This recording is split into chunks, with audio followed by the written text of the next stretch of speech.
থকাৰ পিছতো একাংশৰ মৰ্ষা জামুগুৰি ঘাটত বাল্য বিবাহৰ ঘটনা নাবালিকাক বিয়া পাতি ৰঙাঘৰৰ আলহী হ'ল এজন 16 বছৰীয়া নাবালিকাক বিবাহ কৰাই ৰঙাঘৰৰ আলহী হ'ল নুৰ হুছেইন প্ৰলোভনেৰে নাবালিকা গৰাকীক বিয়া কৰোৱাৰ অভিযোগ নুৰ হুছেইনৰ বিৰুদ্ধে জামুগুৰি থানাত এজাহাৰ দাখিল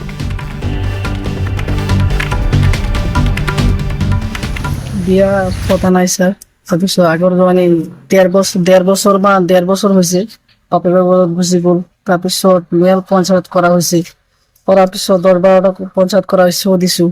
তাৰপিছত কৈছে যে আমি মিলাব নোৱাৰিম তাৰপিছত কোৰ্টত কেছ গৈছে কেছ বলাই 1.5 বছৰ ধৰি কেছ চলি আছে সি নাহে স্যাৰ গতিকে স্যাৰ মোৰতো মই অকলে খাওঁ তাৰপিছত মোৰ মানুহটো এটা দৰকাৰ আছে স্যাৰ 1.5 বছৰটো অকলে কেনেকৈ থাকিম নিজে ভাত বনাই খাবলগীয়া হয় বজাৰৰ পৰা আহোঁ একবাৰ 4টা বজাত বজাৰত বহুতবাৰ মিলাইছিলোঁ বহুতবাৰ গাঁও পঞ্চায়ত মিলাইছে তাৰপিছত মিলোৱাৰ পিছত সেইটোৱেই তাৰপিছত থানাতো আহিছে অহাৰ পিছত তাৰপিছত অচি ছাৰে ক'লে যে আমি এইটো মিলাব নোৱাৰিম তোমালোকে কোৰ্টত কেছ কৰিলে তাৰপিছত কৈছে কোৰ্টত কেছ চলি আছে 1.5 বছৰ আমি মানুহ পঠিয়াইছোঁ নাহে বিয়া পতা নাই